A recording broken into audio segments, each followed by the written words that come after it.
아멘. 오늘 이렇게 4월 첫 주일에 우리 초등부 어린이들과 함께 세대 통합 예배를 드리면서 우리 하나님께서 주시는 은혜가 우리 어린이들에게 그리고 부모된 우리 성도들에게 크게 넘치기를 주의 이름으로 축복합니다.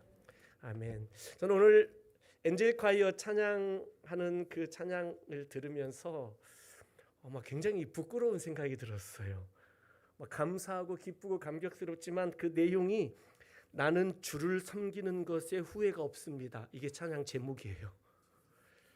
이런 고백을 어린 아이들이 한다는 것이 어른된 그리고 오랫동안 평생을 신앙생활한 이 부모된 입장에서 우리가 저런 믿음의 고백을 할 수 있을까 이런 생각을 해보니 참 마음에 부끄러운 마음이 들고 또 얼마나 사랑스럽고 얼마나 대견한지 모르겠습니다. 너무 사랑스럽죠? 아멘. 우리 엔젤 콰이어 다시 한번 사랑과 축복의 박수합니다. 사랑합니다. 축복합니다. 너무 잘했어요. 어른들이 가끔 이런 얘기를 합니다. 아이들에게 또 자녀들에게 너희는 할 효도를 이미 다 했다. 언제? 어렸을 때 예쁘게 해맑게 웃어주며 아장아장 걸음마를 하며 할 때 그 모든 것들이 그때 평생 할 효도를 다 했다라고 하는데 오늘 우리 초등부 어린이들의 이 찬양을 들으면서 그런 생각이 드는 거예요. 얘들아, 너희들은 효도 다 한 거야. 오늘 그 찬양하는 것으로. 할렐루야. 뭔 말인지 알라나? 효도를 다 한 거야, 다. 얼마나 은혜 사랑스럽고 막 가서 깨물어주고 싶고 그렇죠. 예. 바로 길만 건너면 CU 편의점이 있습니다. 우리 아이들 너무 사랑하고 너무너무 복되어 보입니다. 너무 감사합니다. 평생 할 효도를 다 했다. 나는 다른 게 필요 없다라는 거예요. 또 누군가가 이런 얘기를 하더라고요. 어제 저희 한국 하브루타협회에서 마스터 과정을 우리 교회에서 마지막 진행을 하지 않았겠습니까? 그때 우리 강사들끼리 이런 얘기 저런 얘기 나누다가 어느 한 선생님이 이런 얘기를 하시더라고요. 골프공하고 아들은 사람만 있어줘도 된다고 그러더라고요. 이 무슨 얘기인가 싶죠. 또 어느 한 선생님의 아들이 이렇게 조금 힘들어하고 좀 이렇게 마음의 아픔도 좀 있고 그래서 이렇게 집안에만 있고 사회생활 잘 못하고 이런 이야기들을 이렇게 좀 다 마치고 저녁 식사를 하면서 나누는데 그런 얘기를 듣다가 서로 위로하고 하다가 하는데 그때 연세가 좀 있으신 한 선생님께서 이런 얘기를 하는 거예요. 아유, 이런 말이 있어요. 골프공하고 아들은요 사람만 있어줘도 다행이다 라는 이런 얘기를 하는데 와 마음에 와닿더라고요. 사람만 있어줘도 다행인데 우리 자녀들은 찬양으로 하나님께 영광 돌리는 모습을 보니까 얼마나 감사하고 얼마나 기쁜지 모르겠습니다. 우리 어린이들 많이 기도해 주시면 축복해 주시기를 주의 이름으로 부탁을 드립니다. 아멘. 옛날 어머니들이 이런 말씀을 하셨어요. 밥상에서 생선 하나를 탁 부어놓고 자식들에게 생선 고기를 발라주면서 이런 얘기를 하는 거예요. 엄마는 어디를 좋아한다고 그러죠? 머리는 사람에게 쓰는 말이고요. 대가리. 나는 이 생선 대가리가 너무 맛있어. 너무 좋아. 이런 이야기를 합니다. 짜장면집에 가가지고 그 가난하고 돈 없을 때에 자녀가 가서 이 사람 수대로 이 짜장면을 시켜야 되는데 엄마 건 안 시켜. 그리고 애들 거 2개 딱 시켜서 하나씩 주면서 말해. 엄마도 먹어 했더니 엄마 짜장면 안 좋아해. 이런 얘기를 합니다. 그런데 철없는 자녀들은 그 말을 믿습니다. 엄마는 정말 생선 머리만 좋아하는 줄 알고 엄마는 짜장면을 싫어하는 줄 압니다. 그게 우리들의 인생인 것 같아요. 오늘 사도 바울이 이와 비슷한 논리로 고린도 교회 성도들에게 말합니다. 나는 사도로서 사도의 권리를 취하는 것을 별로 좋아하지 않는다 라고 말합니다. 나는 생선 머리 좋아한다 말씀하셔요. 그런데 또 철없는 고린도 교회 성도들은 이 말을 또 믿습니다. 바울 사도가 이런 얘기를 하게 된 배경들은 오늘 본문에도 있는 것처럼 오늘 2절에 보니 다른 사람들에게는 내가 사도가 아닐지라도 너희에게는 사도이니 나의 사도됨을 주 안에서 인친 것이 너희라. 3절 같이 읽을까요? 시작. 나를 비판하는 자들에게 변명할 것이 이것이니 라는 겁니다. 고린도 교회에 바울 사도에 대해서 비판하는 사람들이 있었어요. 좀 더 정확하게 말하면 의심하는 사람들이 있었어요. 무엇을 의심하느냐? 2절에 있는 것처럼 그의 사도됨을 의심하는 사람들이 있었어요. 이유는 여러 가지가 있어요. 첫째, 예수님이 살아계실 때 그를 제자로 부르셨느냐? 아니에요. 바울이 예수님의 부름을 받은 것은 부활하신 이후에 다메섹으로 예수 믿는 사람들을 붙잡으러 갈 때에 그때 그 길에서 부활의 예수님을 만났어요. 근데 이런 것들에 대해서 예수님이 살아 계실 때에 제자로 부르지 않았다는 거예요. 3년간 예수님을 따라다니며 훈련을 받지 않았다는 거예요. 그럴듯하죠? 그러니까 이 예수님의 부르심이 이게 의심스럽다는 거예요. 또 두 번째 증거는 뭐냐? 오늘 4절에 있는 것처럼 우리가 먹고 마실 권리가 없겠느냐. 5절 우리가 다른 사도들과 주의 형제들과 게바와 같이 믿음에 자매된 아내를 데리고 다닐 권리가 없겠느냐. 6절 같이 읽을까요? 시작. 어찌 나와 바나바만 일하지 아니할 권리가 없겠느냐라는 거예요. 사도의 자격이 없어서 손수 일하면서 생계를 꾸려가는 것에 관하여 의심했다라는 거예요. 바울은 사도의 자격이 없기 때문에 교회에서 전폭적인 그의 생계를, 그의 삶을, 그의 생활을, 그의 가족들의 모든 생활을 교회에서 후원하고 교회에서 지원하여 이렇게 살아가고, 그래서 후원을 받아 사도들은 복음을 전하러 여기저기 이 교회 저 교회 또는 교회를 개척하러 다니는 일을 하는 게 사도인데, 바울은 사도의 자격이 없어서 스스로 자기가 일해서 자기 생계를 스스로 책임지면서 복음 전한다라는 거예요. 그러니 이 일에 대하여 사도권에 대한 의심, 자격이 없다, 이런 이야기들을 고린도 교회 성도들 중에 하는 사람들이 있었다라는 거죠. 우리가 이미 고린도전서 1장부터 쭉 봐왔기 때문에 고린도 교회는 여러 분파, 계파들이 있었던 것을 기억합니다. 어떤 사람들은 바울파였고, 어떤 사람들은 바울 뒤에 사역한 아볼로파였고, 어떤 사람들은 우리는 게바, 베드로, 게바파라고 그러고, 어떤 사람들은 그리스도파라고 말하는 사람들이 교회 안에 막 나눠져 있었어요.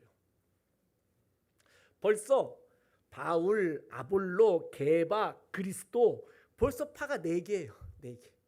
그 중에는 나는 이 파도 저 파도 아닌 사람들도 있겠죠. 그러니 바울을 지지하는 사람은 4분의 1밖에 안 되는 거예요. 4분의 1. 나머지 사람들이 자기가 지지하는 아볼로, 게바 이런 사람들을 더 드러내기 위해서 취하는 방법이 뭡니까? 다른 사도를 까는 거예요. 마치 정치판과 비슷한 상황이 교회 안에서 벌어지고 있었는데, 그때에 바울 사도가 계속 비판을 받고 의심을 받았던 것이 바로 이 사도의 자격이 있느냐 없느냐, 이런 내용들이었어요. 그가 살아계신 예수님으로부터 부름을 받지 않았다라는 것 가지고 의심한다면 글쎄 그럴 수도 있겠는데 하는데, 두 번째, 바울이 사도의 자격이 없어서 스스로 텐트 만드는 일을 아볼로와 함께 바나바와 함께 하면서 그런 일을 했다라는 것 자체가 사도의 자격이 없어서 그런 거 아니냐라는 의심을 받게 되는 것들이었죠. 바울 사도는 다른 사도들과 함께 교회의 전폭적인 후원과 지원을 받으며 선교할 수 있었으나, 그런 권리가 있었으나 바울은 스스로 그 권리들을 내려놓고 포기하고 신실하게 내가 교회의 성도들에게 부담을 지워주는 것을 통해 내가 복음 사역하는 데 장애가 될 수도 있겠다라는 우려를 하면서 차라리 바나바에게 또 브루스길라 아굴라 이 사람들과 함께 다니면서 우리가 텐트를 만드는 일을 하자. 그래서 이것을 팔고 우리가 스스로 선교비를 벌어서 선교하자. 이렇게 결정했던 거예요. 바울 사도는 우리가 잘 알고 있는 것처럼 그는 율법 학자였어요. 이렇게 갈릴리 호수에서 고기를 잡던 어부도 아니었고요. 그러니까 평소에 이런 일을 하던 사람이 아니었는데 선교를 위하여, 복음을 위하여, 예수님을 위하여 텐트 만드는 기술을 배웠고 그걸 자기의 생계를 유지하는 일들에 써가면서 그렇게 선교를 하게 되었다는 거예요. 그러니까 사도로서 내가 마땅히 교회의 전폭적인 지원을 받아 복음을 전할 수 있었지만 나는 그 권리를 포기하겠다라는 거예요. 포기하겠다. 그리고 나는 그런 권리를 주장하지도 않겠다는 거죠. 그리고 내가 지금 이런 얘기를 하는 것은 오늘 말씀에도 보니 나에게 그렇게 해달라고 말하는 것도 아니다. 다른 사도들처럼 그의 믿음의 자매들, 즉 그의 아내들, 사모님들까지 같이 대동하면서 복음을, 교회 후원을 받아 전하는 것들이 사도들의 일반적인 일이었는데 나는 그것도 포기했다.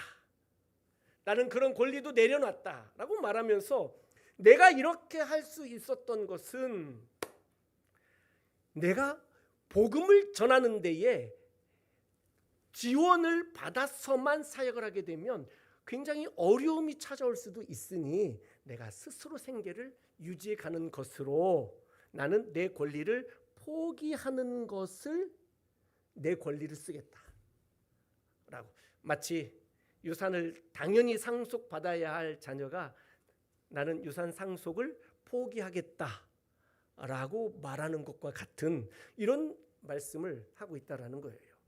왜 그런가 했더니 자기는 이미 상을 다 받았다는 거예요. 오늘 우리 어린이들에게 여러분들이 이렇게 찬양을 예쁘고 아름답게 은혜롭게 한 이것이 바라보고 계신 부모님들에게는 큰 효도 아니겠어요? 그런 이런 마음으로 너희는 정말 평생 할 효도 다 했다 라고 하는 것처럼 바울 사도도 나는 이미 상을 받았다라고 말하고 있는 거예요. 어떤 상을 받았는가 봤더니 오늘 본문 말씀 읽은 18절에 보니 그런즉 내 상이 무엇이냐, 두 가지가 있어요. 첫째, 내가 복음을 전할 때에 값없이 전한 거라는 거예요. 복음을 값없이 전한 그 자체가 내게 상이라는 거예요. 두 번째는 복음으로 말미암아 내게 있는 권리를 다 쓰지 아니한 것, 즉 내가 복음을 전하는 것이 너무 감사하고 영광스럽고 기뻐서 내가 복음을 전할 때에 사람들이, 영혼들이 예수 믿고 구원받고 하나님의 자녀가 된 이 모든 것들이 내게 너무 감사해서 이것이 내게 이미 주신 상이라는 거예요. 상. 그러니 나는 이미 상을 받았으니 다른 게 필요 없다. 나는 다 내 권리를 포기할란다. 난 권리를 다 내려놓겠다 라고 이렇게 말하는 것이에요.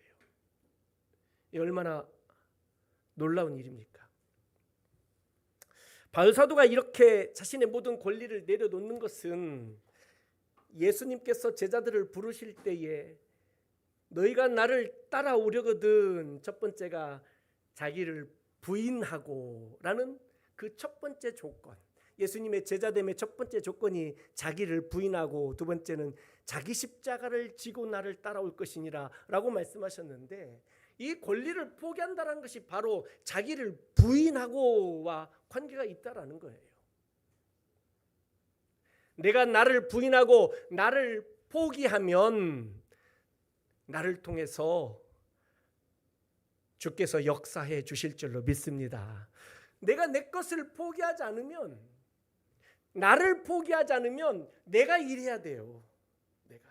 그러나 내가 나를 포기하고 나를 부인하면 나를 통해 주님이 일하셔요. 믿으십니까? 내가 나를 포기하지 않고 내가 일하면 놀라운 일이, 역사가 일어나지 않아요. 오히려 나의 의의가 드러나고 내 자랑거리가 될 수도 있고 교만해질 수도 있고 이 모든 것 다 내가 했다라고 말할 수도 있다라는 거예요. 그러나 나를 부인하고 나를 내려놓고 나를 통해 주님이 일하시면 놀라운 열매들이, 기적의 역사들이, 영혼 구원의 역사들이, 새 생명의 역사들이 일어나게 될 줄로 믿습니다.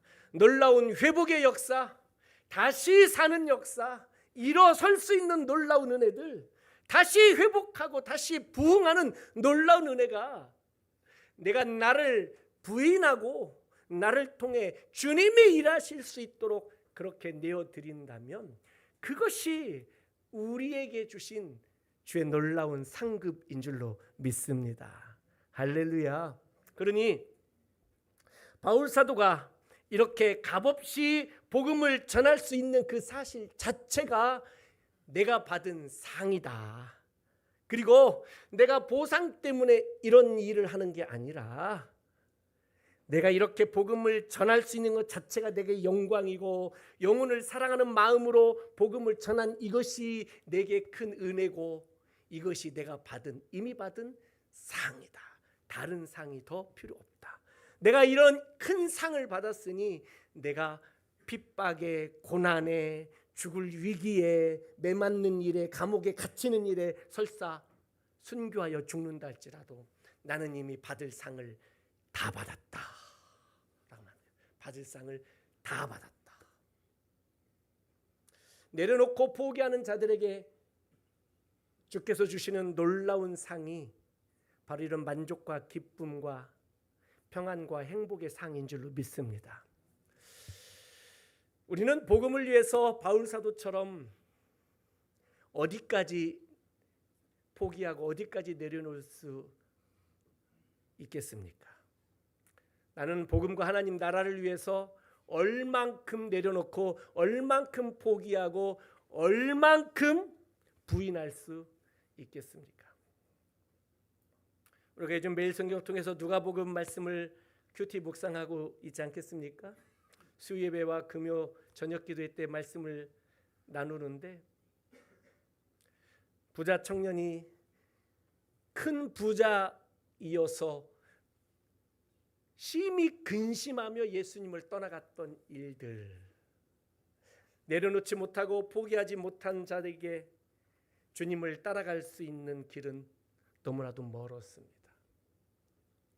부자가 천국에 가는 것이 얼마나 어려운지 낙타가 바늘귀로 통과하여 지나가는 것이 더 쉬울 것이다 라고 예수님께서 비유의 말씀을 주셨던 것처럼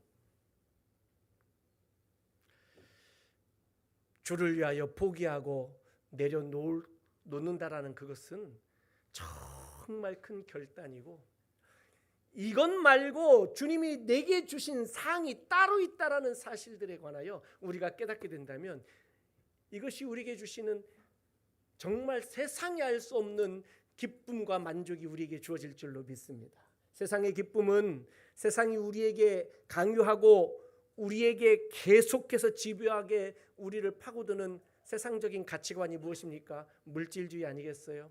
물질이 가장 귀하고 물질이 가장 중요하고 물질주의적인 가치관을 성도인 우리에게 심어주니 하나님의 축복은 물질을 많이 소유하는 것이 하나님의 축복이라고 그렇게 여기며 살아왔던 우리, 잘되고 건강하고 출세하고 성공하고 탄탄한 대로를 걸어가고 이것들이 다 하나님이 주신 축복의 모든 것이다라고만 여겨왔던 이 세상 물질주의적인 이 가치관과 세계관, 이런 것들에 대하여 우리가 너무 익숙하기 때문에 바울 사도가 나는 이미 상을 받았다라고 하는 이 고백이 어찌 보면 우리 현대 그리스도인들에게 굉장히 멀리 느껴지는 말씀일 수도 있습니다. 시각이 바뀌고 내가 바라보는 것이 바뀌게 되면, 물질적인 것들을 바라보고 살면 물질의 유무에 따라 나의 기쁨과 슬픔이 교차될 거예요. 그러나 내가 주님과 함께 주의 나라를 위해서, 복음을 위해서 살아가는 것이 내 인생의 중요한 가치다라고 바울 사도처럼 여긴다면, 내가 복음을 전하는 이 자체가 하나님이 내게 주신 큰 상이다. 내가 이렇게 복음을 전함으로 말미암아 영혼들이 예수 믿고 돌아오고 구원의 열매들이 맺혀지는 이것이 내게 주신 상이다. 이런 복음을 위한 가치관으로 내가 바르게 선다면 내가 바라보는 세상이 달라지는 거예요. 내가 무엇을 위해서 살아왔는가, 내가 무엇을 추구하며 살았는가에 대한 이 모든 것들이 돌아봐지게 되고, 내 인생의, 내 남은 평생의 길을 내가 어떻게 어디로 걸어가야 할지, 무엇을 해야 할지가 새롭게 결정될 수 있다는 말씀입니다. 사랑하는 성도 여러분, 우리도 예수님으로부터 부름받은 자들입니다. 우리도 왕같은 제사장으로 주님에게 부름을 받았습니다. 우리에게 소명이 있다는 말씀이에요. 그 소명이 무엇입니까? 나를 따르라 라는 말씀이었어요.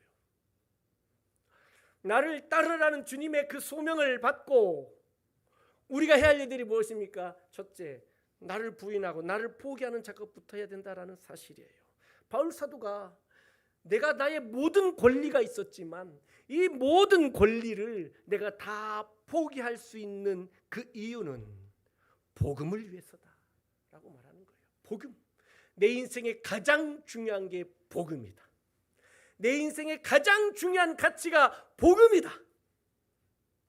내가 복음을 위해서 살아가는 이것이 내 인생에서 가장 즐겁고 행복하고 만족스러운 일이다. 그러니 이 복음 때문에 겪는 고난, 이 복음 때문에 겪어야 될 핍박, 이 복음 때문에 겪어야 될 질병, 이 복음 때문에 겪어야 될 가난, 이 복음 때문에 겪어야 될 수모, 수치, 모욕, 심지어 죽음마저도 그것이 내게 주신 상이다 라고 이렇게 고백할 수 있는 이 믿음, 이 신앙. 사랑하는 성도 여러분, 우리의 남은 평생을 우리도 바울 사도처럼 복음을 위하여 살아갈 수 있기를 주의 이름으로 축복합니다.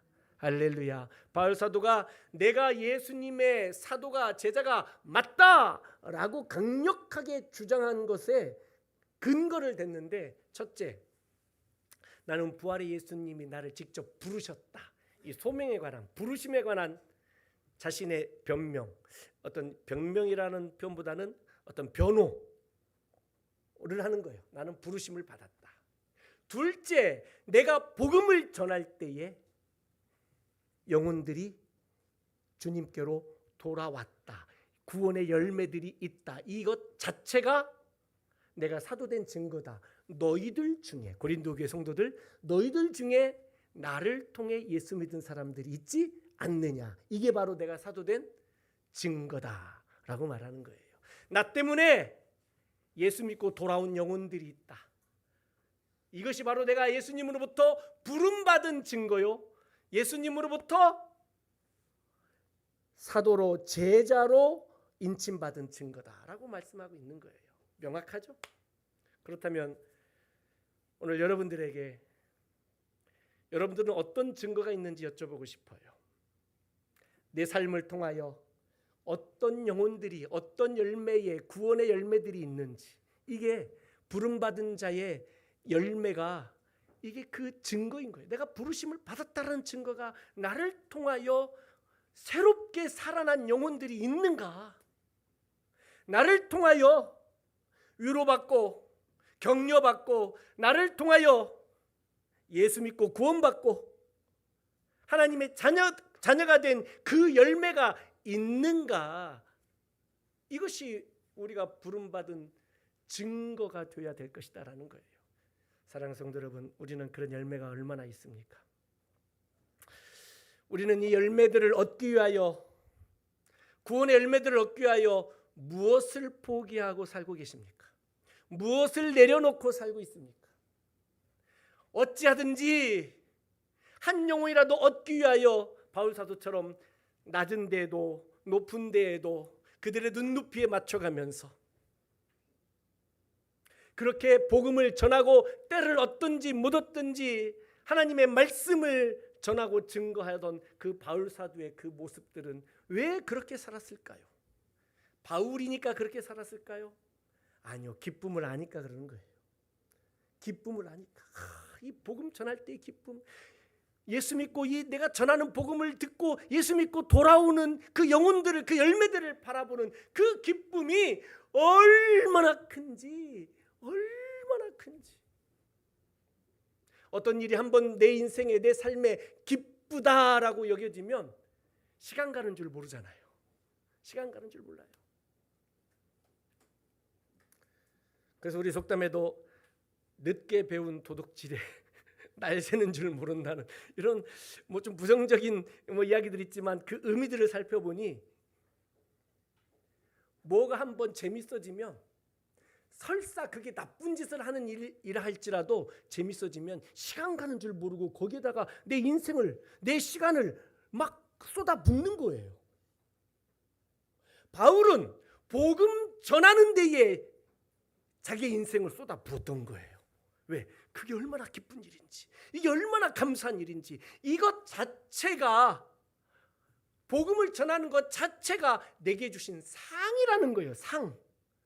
왜 이런 고백을 하죠? 자기는 자신의 과거가 무엇이었던지 잘 알고 있어요. 자기는 죄인 중에 괴수였다라는 거예요. 행악자요, 포악자였던 거예요. 예수 믿는 사람들을 잡아가 죽이는 일을 자기가 했던 사람이었던 거예요. 죄인 중에 괴수라고 스스로 자기를 자청했어요. 그런데 그랬던 나를 복음 전하는 자로 삼았으니 이게 내게 주신 상이 아니냐라는 거예요. 이게. 여러분이 받은 상은 무엇입니까? 받은 상이 상인 줄은 알고 사십니까? 주님이 주신 이 놀라운 구원의 새 생명이, 하나님의 자녀 되게 하심이, 이것이 우리에게 주신 얼마나 큰 상이고 얼마나 놀라운 은혜고 축복인지 얼마나 인지하고 사십니까? 아니면 이것은 너무 당연한 것이고 친정집에 가서 뭔가 확 가져가는 것이 당연한 것으로 아는 것처럼 이건 너무 당연한 것이고 그 위에 뭔가 더 원하고 요구하면서 요구하는 것들이 내가 만족할 만큼 충분히 채워지지 않는다 생각하여 하나님을 원망하고 내 인생을 불평하고 내 주변의 사람들을 괴롭게 만드는 일들을 혹시 하고 있지는 않습니까? 사랑하는 성도 여러분, 주께서 우리에게 누리며 살 수 있게 주신 그 모든 것이 하나님 우리에게 주신 상이요, 하나님 우리에게 주신 축복이요, 은혜인 줄로 믿습니다. 이제는 우리가 우리 스스로 내가 예수님의 제자임을, 내가 그리스도인임을 증거하며 살 수 있기를 주의 이름으로 축복합니다. 그 증거가 무엇입니까? 우리를 통한 생명의 살려짐, 우리를 통한 영혼의 구원의 열매들, 우리를 통한 누군가를 회복시키고 다시 일어서게 하고 위로하고 격려하고 칭찬하고 지지하고 축복하면서 형제 자매들과 함께 손을 잡고 교회를 세우고 복음을 전하고 가정을 건강하게 세워가고 행복한 가정으로 만들어가고 이러한 일들을 이루기 위하여 나를 부인하고 나를 포기하고 나를 내려놓고, 그런데 그것이 기쁘고 내가 나를 부인하고 포기하니 속상하고 뭔가 손해보는 것 같은 것이 아니라 내가 이렇게 나를 내려놓을 수 있음이 우리 가정을 위하여, 우리 교회를 위하여, 하나님 나라를 위하여 내가 이렇게 나를 포기할 수 있음이, 내가 이렇게 희생할 수 있음이, 내가 이렇게 헌신할 수 있음이 내게 주신 상입니다 라고 고백하며 그렇게 신앙생활하며 주의 크고 놀라우신 은혜를 날마다 믿음으로 고백하며 살 수 있기를 주의 이름으로 축원합니다. 할렐루야. 아멘. 찬송하시죠.